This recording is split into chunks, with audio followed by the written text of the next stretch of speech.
Assalamualaikum warahmatullahi wabarakatuh. Selamat pagi teman-teman. Pada kesempatan kali ini saya akan berbincang-bincang atau ngobrol bareng Yesika. Nah, kebetulan hari ini adalah Hari Sumpah Pemuda 28 Oktober, gitu ya. Yes, gimana kabarnya, Yes? Baik, Elsa. Apa kabar nih? Udah lama banget nggak ketemu. Iya, alhamdulillah sehat. Semoga Yes juga sehat ya. Amin, amin. Terakhir ketemu kita kapan ya, Yes? Tahun lalu kalau nggak salah ya. Tahun lalu ya. Akhir tahun lalu kalau nggak salah ya benar. Ya. Ya, semoga pandemi ini segera berlalu dan segera hilang ya dari muka bumi ini si corona. Biar kita bisa tatap muka secara langsung ya. Betul, betul. Ya, sibuk apa ya sekarang, Yes? Sekarang aku kebetulan sibuk ini ngurus isu sampah di Bekasi karena memang masalah sampah khususnya di Bekasi ya itu udah darurat banget ya. Mungkin teman-teman yang belum pernah dengar atau belum pernah main ke Bantar Gebang. Bantar Gebang itu ada di Bekasi dan itu memang tempat pembuangan sampah terbesar se-Indonesia. Jadi ya kondisinya darurat sih memang di sini. Gitu. Jadi concern di isu lingkungan ya, Yes ya. Nah, Mm-hmm. menurut Yes, gimana sih apa peran pemuda dalam menjaga lingkungan? Seberapa urgent peran pemuda ini dalam isu-isu lingkungan seperti itu? Gimana ya? Mungkin bisa diceritain terkait dengan apa yang udah Yes lakukan saat ini. Oke, itu pertanyaan bagus banget, Elsa. Makasih sebelumnya.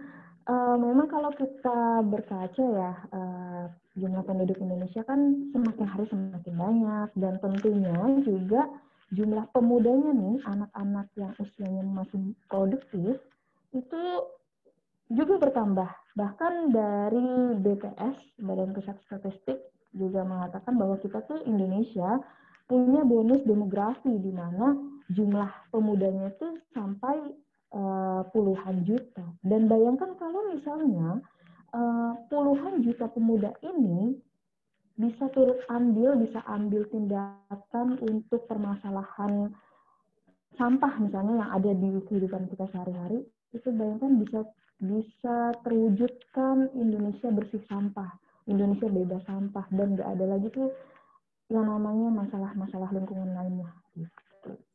Iya, iya. Mungkin Yes boleh share screen terkait materi hari ini, boleh dibagikan, di-share ya. Thank you. Oke, aku izin share screen ya. Ya, silakan. Memang untuk apa namanya spesial nih sesi hari ini, sesi kali ini karena temanya kepemudaan, jadinya sengaja dibuatkan yang spesial. Iya, terima kasih ya Yes. Oke. Aku share screen. Ini dia. Oh, sorry. Masuk ya? Masuk, sudah terlihat. Oke. Ya. Jadi memang tema yang aku angkat hari ini pemuda dan lingkungan gitu ya. Sebelumnya mari kenalan dulu. Nama aku Yesika Lesana Wida. Bisa dipanggil Yesi, Yesika, apapun itu. Dan kebetulan juga aku sama Elsa itu satu kampus nih. Teman satu kampus, tapi beda jurusan. Kalau aku di jurusan meteorologi terapan. Dan saat ini memang kerja di salah satu startup pengelolaan sampah di Bekasi dan juga aktif di beberapa organisasi kepemudaan dan lingkungan seperti itu. Kemudian mungkin yang bisa saya sedikit mungkin yang bisa aku sedikit share tentang pengalaman aku dalam setahun terakhir mungkin ya di bidang lingkungan, memang fokusnya di raising awareness. Jadi meningkatkan kepedulian orang-orang tentang masalah lingkungan yang ada di sekitar kita, gitu. Baik itu sampah ataupun masalah seperti hutan atau perubahan iklim. Kalau di layar yang teman-teman lihat, itu ada beberapa area yang memang sudah pernah aku lakukan proyek lingkungan di sana. Yang pertama itu di Jabodetabek. Di Jabodetabek itu aku dan teman-teman seproyek aku itu seperti kasih training workshop gitu ya, one day workshop untuk anak-anak SMA. Jadi gimana mereka biar tahu kondisi masalah sampah di Indonesia seperti apa, terus juga uh, diberi pelatihan tentang gimana nih cara kita memulai proyek atau membuat suatu proyek lingkungan tapi yang lingkupnya sekolah seperti itu. Dilanjut setelah dari Jabodetabek, aku juga lanjut ke daerah Sumatera, yaitu Bengkulu sama Jambi. Di Bengkulu dan Jambi pun sama, isu yang diangkat juga soal isu persampahan. Jadi memang namanya isu persampahan ini nggak cuma di Bekasi ya, tapi juga di seluruh Indonesia. Aku sempat main ke tempat pembuangan sampah di sana gitu, dan memang kondisinya juga parah banget gitu, nggak jauh beda sama kondisi di Jawa gitu. Dan di sana aku bertemu dengan beberapa warga lokal dan ada beberapa pelatihan dan durasinya sampai 4 bulan. Jadi di sana kita dari mulai raising awareness, meningkatkan kepedulian mereka, terus juga diberi pelatihan workshop, terus juga diberi training tentang mendirikan bank sampah. Jadi memang harapannya ketika bank sampah itu sudah berdiri, sudah diberi pelatihan, warga itu bisa mandiri gitu, mengelola sampahnya sendiri gitu. Dan untuk yang sekarang ini setelah dari Jambi dan Bengkulu, aku move Bekasi ke rumah aku gitu ya, ke daerah aku sendiri. Di Bekasi pun juga ya pasti kondisi sampahnya juga seperti itu ya, udah kita tadi bahas sedikit gitu, kondisinya memprihatinkan dan darurat. Jadi di sini di Bekasi aku mengajak ibu-ibu, khususnya ibu-ibu kompleks perumahan gitu, untuk memilah sampahnya lebih detail nih, kayak gitu. Nah, kalau Elsa udah pernah coba pilah-pilah sampah belum? Udah pernah. Udah. Iya. Tapi Ya. masih belum konsisten nih. Nggak apa-apa. Yang penting udah ada langkah awalnya dulu. Ya. Nah, Minimal ada ini ya, Yes, ada tempat sampah untuk organik dan non-organik. betul. Keren udah. Lanjut.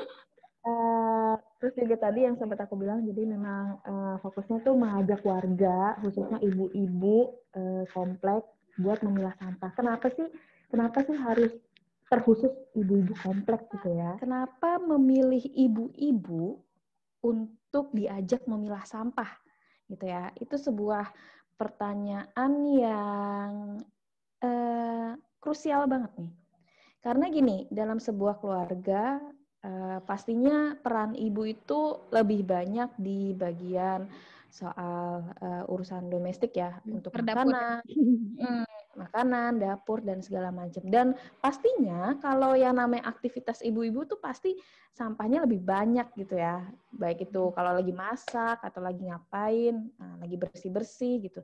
Nah, justru itu karena seorang ibu tahu gimana, seorang ibu itu pasti tahu berapa banyak sampah yang keluarganya hasilkan setiap hari. Bisa aja sehari cuma menghasilkan 1 kantong sampah, tapi ada kadang 2 kantong sampah, tapi kadang sampai 1 trash bag besar gitu ya. Nah, itu biasanya itu yang lebih peka dan yang lebih tahu itu biasanya ibu-ibu. Makanya di sini target untuk diajak memilah sampah tuh ibu-ibu gitu. Kalau Elsa gimana? Pasti merasakan kan kalau misalnya di rumah maksudnya kita sebagai perempuan juga meskipun sebagai anak pasti kan ngurus dapur, masak segala macam pasti ya urusan kayak gitu kita tahu gitu ya. Iya. Oke, jadi ini memang ini foto ketika sosialisasi sampah di komplek di Bekasi itu. Dan ini juga salah satunya mengajak warga juga untuk memilah sampah. Dan alhamdulillahnya mereka tuh mau gitu ya, mereka mau buat diajak ambil tindakan soal sampah ini gitu. Dan memang saat ini sudah 220 keluarga sudah memilah sampah hingga 3 jenis. Wah, Gitu. Jadi sampah kalau organik misalnya apa aja tadi? Sampah organik, sampah organik, sampah kertas kertas kaca, kaca, logam logam plastik, plastik, sama sama sampah lain-lain. Jadi kalau misalnya nih kamu mau berencana ke Jepang gitu ya, atau ke Singapura gitu. Tapi kan kalau di Jepang dan Singapura kan biasanya milah sampahnya tuh sampai berjenis-jenis banyak gitu kan. Yeah. Nah, kamu bisa nih latihan dulu gitu, latihan memilah sampah, terus ngelihat sesekali mampir gitu ya, sesekali mampir di tempat aku di komplek yang ada di Bekasi buat melihat gimana sih kalau misalnya masyarakat memilah sampah di Indonesia ya, di Indonesia itu seperti apa kayak gitu. Karena memang kalau di Indonesia tuh susah banget nemuin warga yang mau memilah sampah sampai sebegitu detail gitu. Beda kalau misalnya kalau kita lihat di luar negeri mah memang mereka sudah terbiasa. Sudah gitu. terbiasa. BTW waktu dulu Elsa ke luar negeri gimana, Sa? Shock juga nggak ngelihat tempat sampahnya banyak jenisnya? Iya, dan di sana kan bersih banget ya. Maksudnya sampai nggak ada sampah sedikit pun gitu di jalan. Yang aku share ke Yes foto-fotonya itu loh. Oh iya. Setiap ada tempat sampah, aku foto terus aku share ke Yes kan untuk Orang-orang mah fotonya pemandangan gitu ya. Aku minta fotonya tempat sampah. Iya, soalnya waktu itu Yes minta request kan. Pokoknya kalau di jalan menemukan tempat sampah gitu ketika di mana ya Yes kemarin di Malaysia, Singapura sama di Thailand ya. Kalau menemukan tempat sampah minta tolong difotoin kata Yes gitu. Jadi akhirnya aku foto tempat sampah yang ada di sana untuk Tapi dilaporin. ini kan jadi kayak di sana tuh sedetail itu ya, cuma untuk soal sampah gitu kan. Iya. Cuma sama di kita belum menuju 100% terpilah. Iya, tapi udah menuju gitu kan, on the way. Yang penting menuju ya. Iya. Oke. Oh iya kan tadi Elsa sempat nanya nih ke aku kenapa sampai akhirnya nyemplung nih ke isu lingkungan dan akhirnya kerja di soal persampahan ini. Nah, aku sedikit share juga kenapa sih akhirnya aku lebih milih jalan ini gitu. Karena memang sebelumnya aku itu dulu fokusnya di karbon mangrove. Jadi dulu penelitian skripsi aku tentang karbon mangrove di Medan gitu. Ya tentang hutan-hutan lah gitu. Masuk ke hutan, ke ngukur-ngukur batang pohon kayak gitu. Terus tapi yang bikin aku jadi kayak aha poinnya turning pointnya tuh sebenarnya tuh ini. Jadi tuh sorry ya gambarnya agak pecah. Jadi tuh waktu aku di hutan mangrove di Medan itu aku juga ke pesisir pantainya gitu dan selalu ada sampah. Padahal itu hutan mangrove-nya tuh hutan mangrove alami gitu yang udah terjaga puluhan tahun dan memang aktivitas manusianya tuh jarang di sana gitu. Agak terpelosok lah ibaratnya. Tapi kok segitunya ya sampai ini kan kalau digambar tuh sampah-sampahnya nyangkut di akar-akar pohon ya. Nah, ternyata pas aku dan teman-teman melakukan riset mangrove di Medan itu ternyata tuh ada dampaknya soal sampah mempengaruhi kelestarian mangrove gitu. Jadi memang sampah yang tidak sengaja terbawa ke dalam mangrove itu akhirnya menyebabkan si mangrove ini tuh mati gitu. Padahal posisinya tuh letaknya jauh banget, jauh dari aktivitas manusia, terpelosok. Tapi ya kena juga akibatnya gitu. Kayak gitu, sedih kan? Sedih banget. Iya gitu deh. Terus lagi ya, mungkin aku sedikit share soal edukasi kali ya. Ya, Gimana, Sa? silakan. Boleh. Boleh, iya. Nih tadi sampah ada di mana. Nah, Sa, kalau melihat gambar ini, Bumi. bumi. Oke, aku lock ya jawabannya ya. Ya. Oke, bumi. Bener, ini gambar bumi. Jadi ini gambar bumi yang diambil dari NASA gitu ya. Nah, tapi menurutku ini bukan sekedar bumi aja gitu. Ini adalah rumah.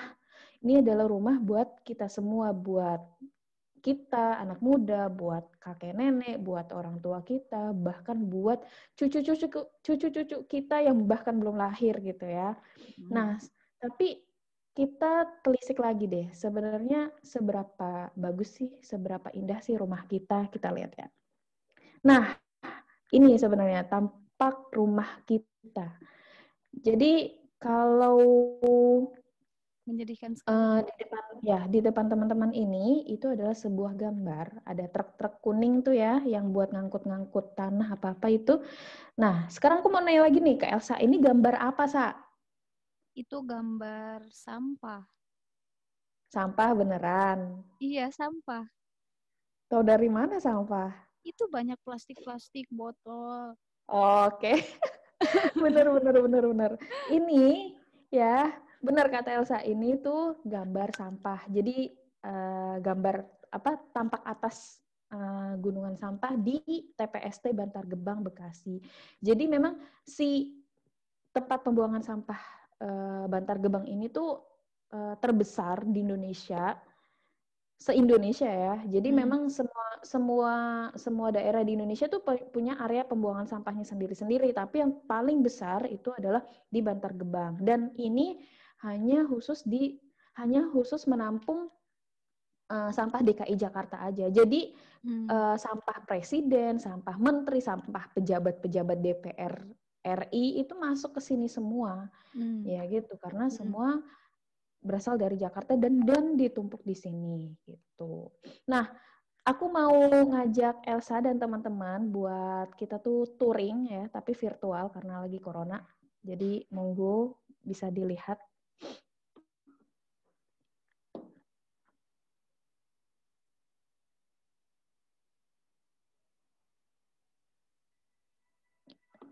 Suaranya terdengar nggak? Ada, udah. Oh, ada. Tapi belum muncul Sebentar ya ininya. Ya.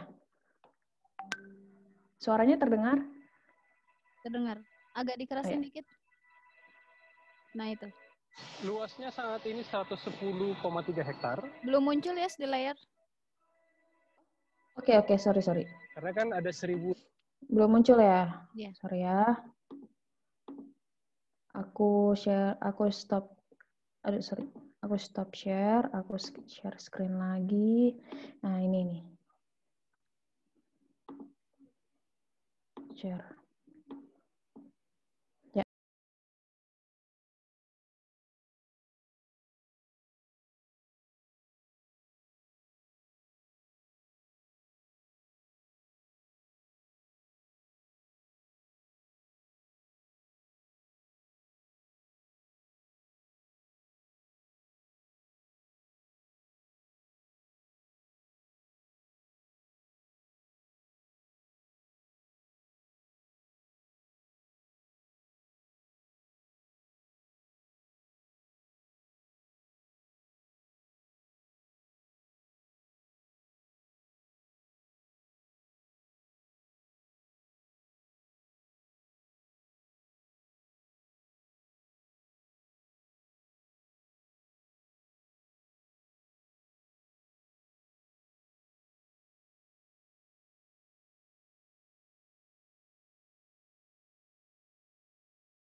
Itu dia.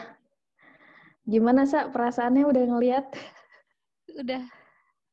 Perasaannya Gimana ngeliat? speechless aja. Ya. Speechless ya. Iya. Sampai tahun 2018 aja sampai 7.400 ton per hari gitu ya. Apalagi sekarang tahun 2020 mungkin pasti lebih dari itu kan. Ya, benar-benar. Nah, itu memang sih isu-isu itu yang sebenarnya mau aku sampaikan ke teman-teman gitu, ke yang lain juga, bahwa orang-orang yang tinggal di sana tuh, maksudnya para pemulung dan para maksudnya kalangan masyarakat yang tinggal di sana tuh hidupnya sangat nggak layak, dan kita seperti tidak menganggap mereka manusia karena mereka mereka mengelola sampah kita gitu, dan mereka tuh nggak hidupnya tuh nggak layak, nggak ya miris lah intinya gitu. Miris. Gitu. Nah terus ya benar yang tadi kata Elsa, 7.800, dan memang Bantar Gebang ini akan penuh tahun 2021, tahun depan. Bahkan Bantar Gebang ini tuh sampai terkenal ke artis Leonardo DiCaprio, artis Titanic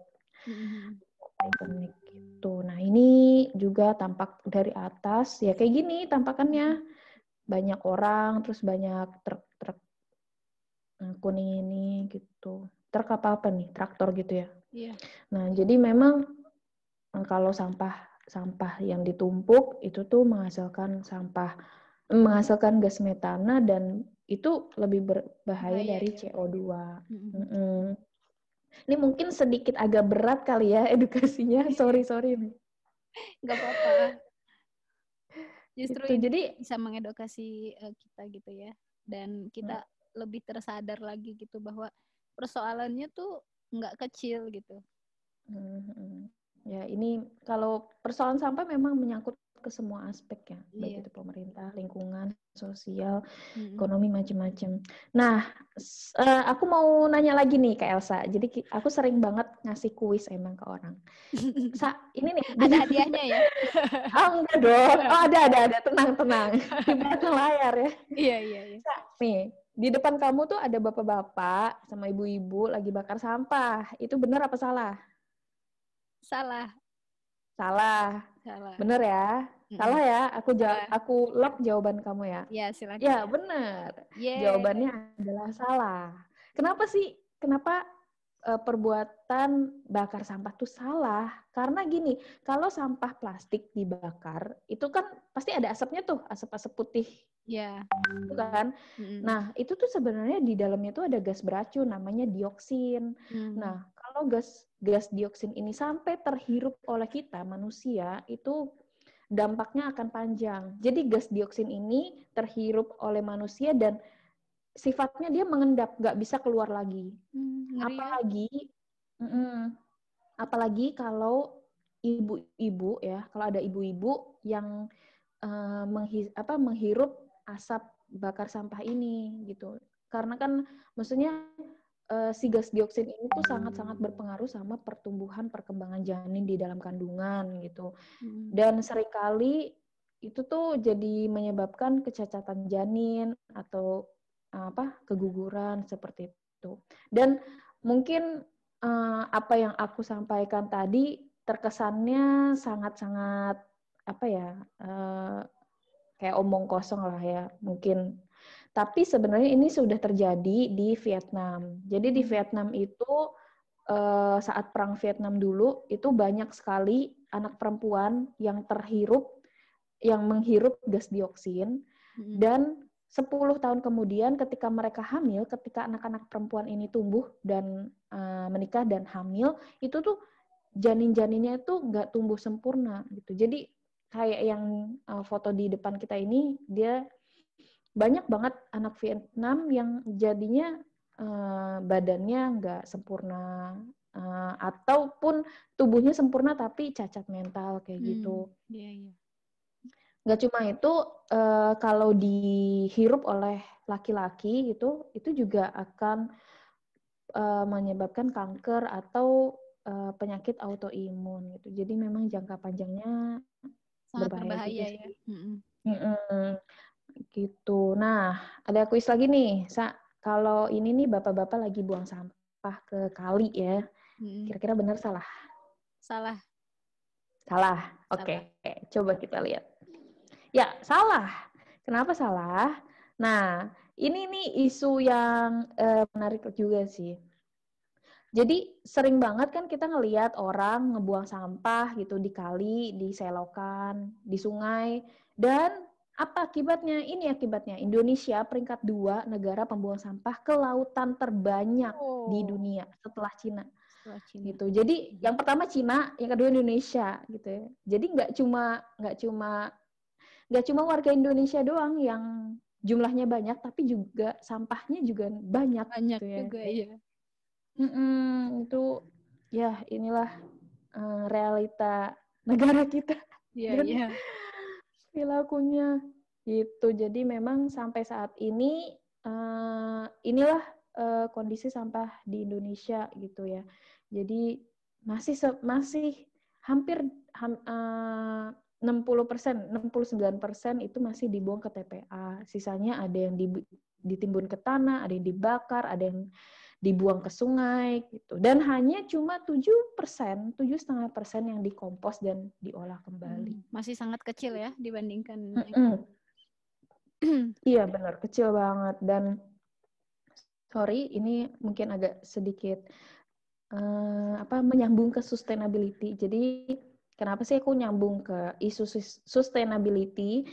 Kalau di bahasa Indonesia kan artinya keberlanjutan, tapi sebenarnya maknanya adalah gimana sih cara kita anak-anak muda atau masyarakat atau orang-orang yang hidup di saat ini mempertahankan sumber daya yang kita punya biar anak cucu kita tuh hidup dengan kehidupan yang sama. Misalnya gini, nih Elsa nih sekarang bisa mandi dengan air bersih, bisa makan dengan makanan yang sehat, sayur yang bagus, sayur yang bersih gitu. Tapi apakah kita menjamin anak cucu kita tuh beneran dapat akses air yang bersih?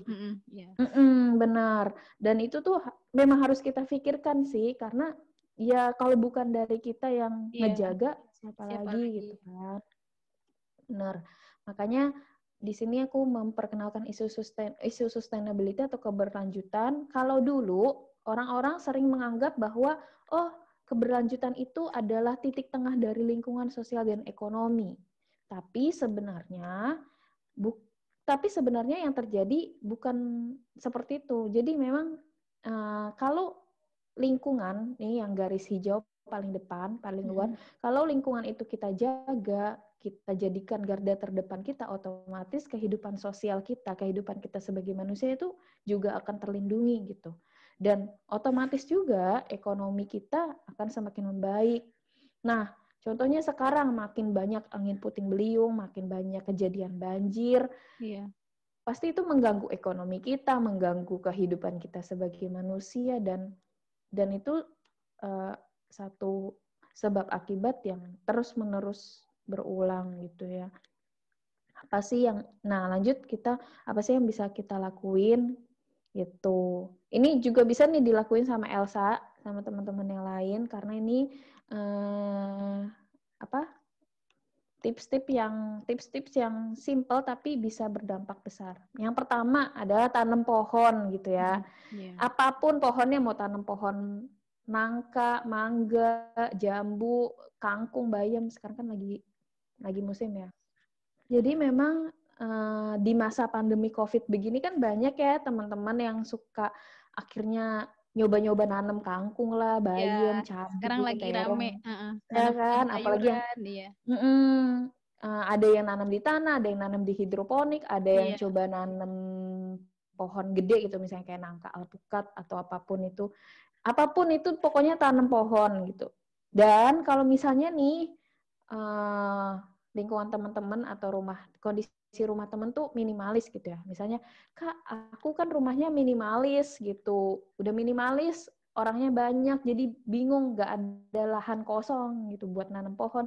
It's okay, itu bisa diatasi. Jadi beberapa teman kita di Lindungi Hutan dan Carbon Ethics itu menawarkan program di mana kalian tuh kita semua bisa nanam pohon, tapi bukan di area kita gitu, karena rumah kita udah minimalis gitu ya. Nah, kita bisa nih nitip mereka untuk ditanamkan pohon. Kalau di Lindungi Hutan mereka tuh biasanya nanam pohon mangrove atau kadang tanam pohon-pohon hutan tropis gitu ya. Aku kurang tahu jenis pohonnya, tapi bisa diakses saja lindungi hutan.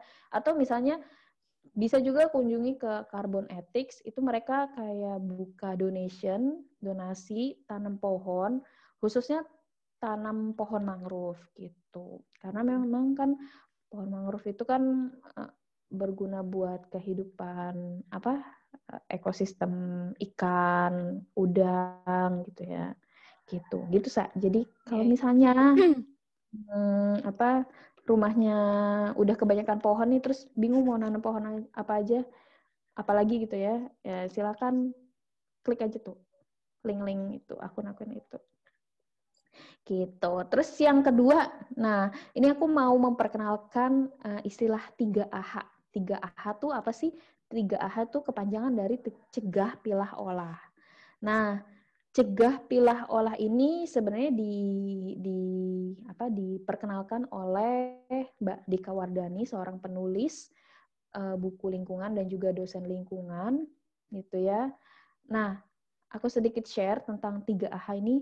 Jadi memang yang sering kali kita lakuin kan adalah ketika kita punya sampah, kita langsung ngebuang ke TPA gitu, atau ke tempat ke tong sampah depan rumah kita. Tapi kita nggak pernah yang namanya kita kurangi, kita gunakan kembali, kita daur ulang, atau kita kelola. Nah, makanya dari sini gimana caranya sampah-sampah yang di TPA yang tadi sebanyak itu kita coba kurangi dengan caranya menggunakan kembali, misalnya yang punya botol-botol plastik bisa jadiin pot atau bisa jadiin kotak pensil atau apapun, kreasi apapun. Atau kalau misalnya nggak suka atau nggak punya waktu untuk bikin kreasi dari sampah atau botol plastik, bisa juga tuh kasih aja, setor aja ke bank sampah atau pemulung yang lewat gitu.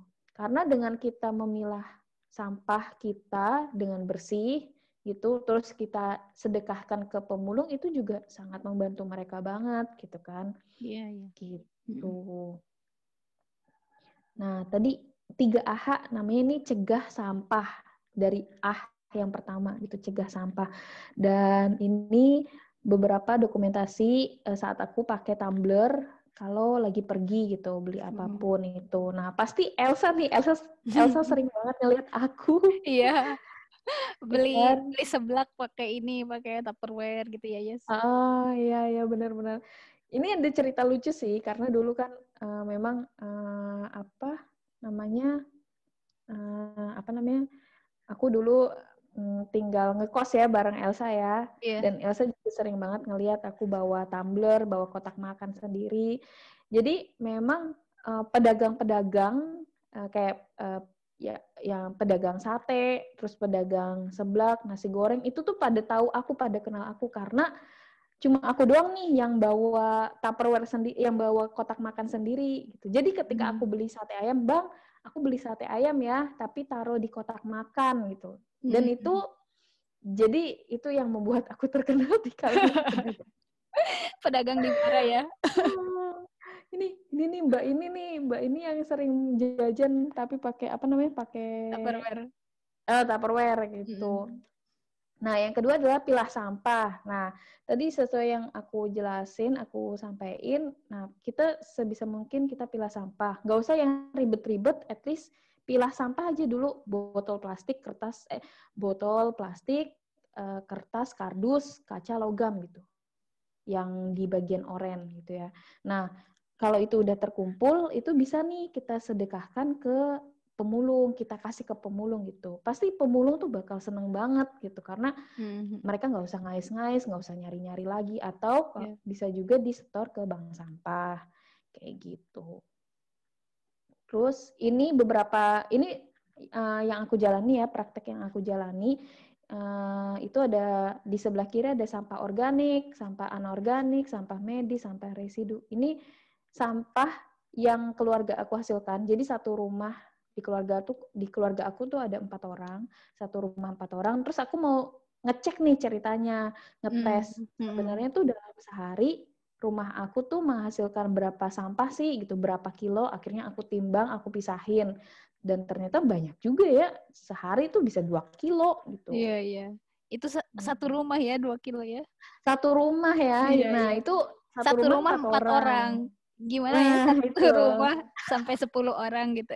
Nah, itu dia. Kebayang. Itu, aduh udah kebayang deh. Jadi ya memang sebisa mungkin kita pisahin tuh yang sampah-sampah yang sekiranya bisa bernilai gitu. Nah, kalau yang di sebelah kanan tuh ada foto dari teman aku, dia memilah sampahnya tuh lebih rapih lagi gitu ya.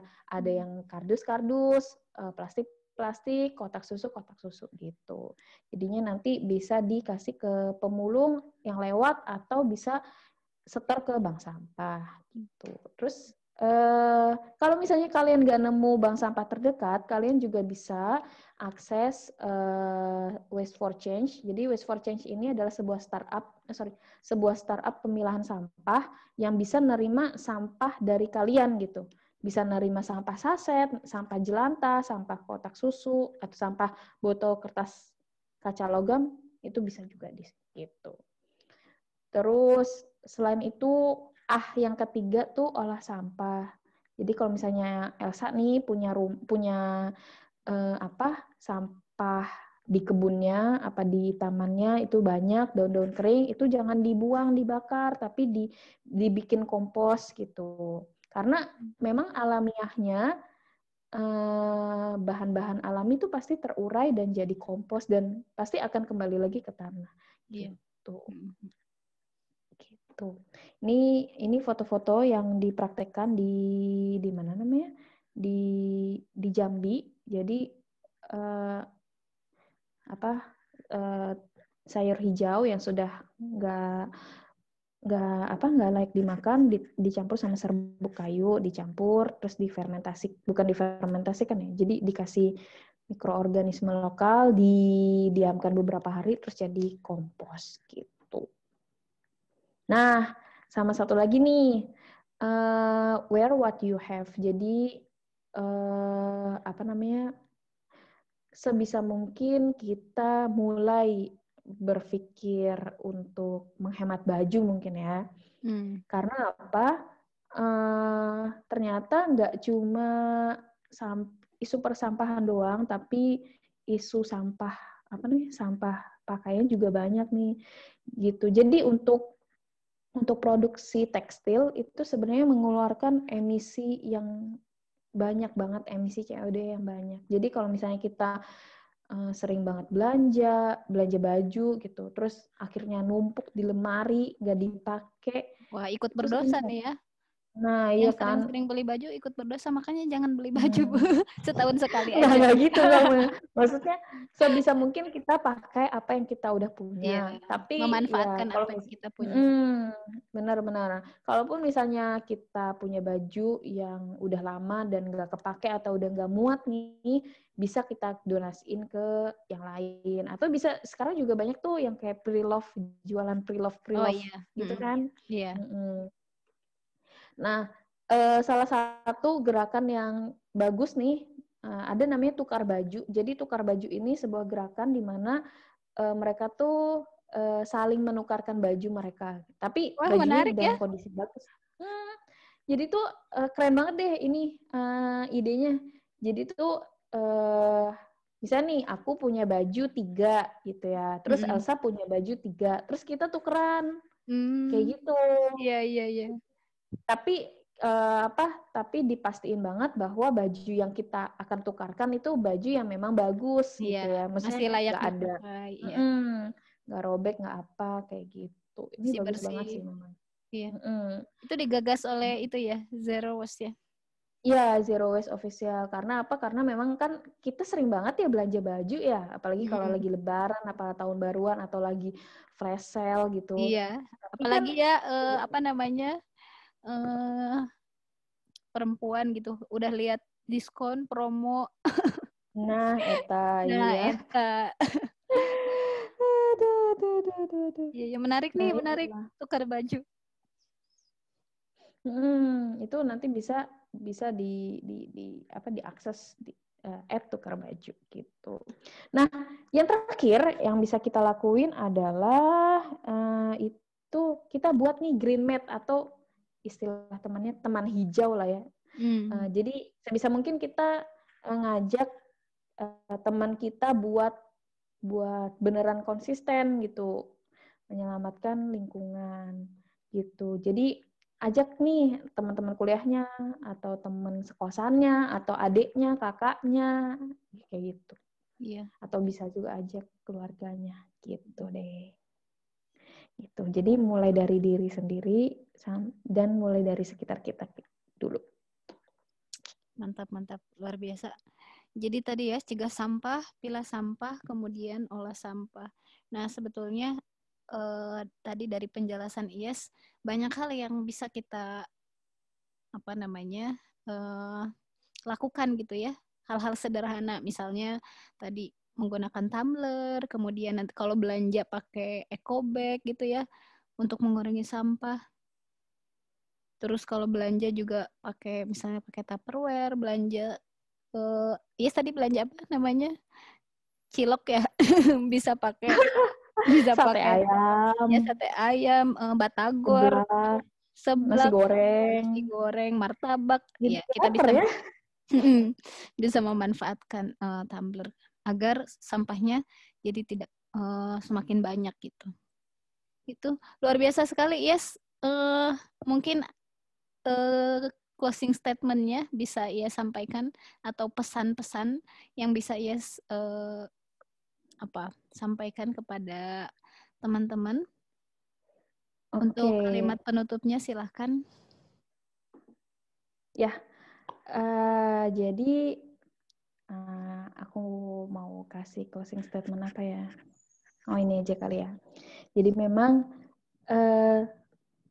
setiap dari kita tuh pasti menghasilkan sampah ya. Apapun jabatan dirimu, mau itu presiden, menteri, pejabat, CEO, sampai ke pedagang asongan pun punya sampahnya masing-masing gitu. Jadi tanggung jawablah terhadap sampahmu sendiri gitu. Dan mari kita sama-sama peka sama apa yang terjadi di sekitar kita seperti itu. Ya, luar biasa sekali. Yes, terima kasih banyak atas sharingnya. Dan tadi isinya daging semua ya. Waduh, daging. Daging apa nih? Sapi. Daging semua. Nah, semoga saya juga pribadi gitu ya bisa sedikit demi sedikit tadi mengikuti jejak IES gitu ya. Mencegah sampah, kemudian memilah, mengolah, dan minimal mengajak orang terdekat gitu untuk ikut andil dalam menjaga lingkungan ini. Gitu ya. Terima kasih teman-teman. Mungkin sampai di sini perjumpaan kita. Terima kasih yang sudah menonton sampai habis. Gitu ya. Assalamualaikum warahmatullahi wabarakatuh.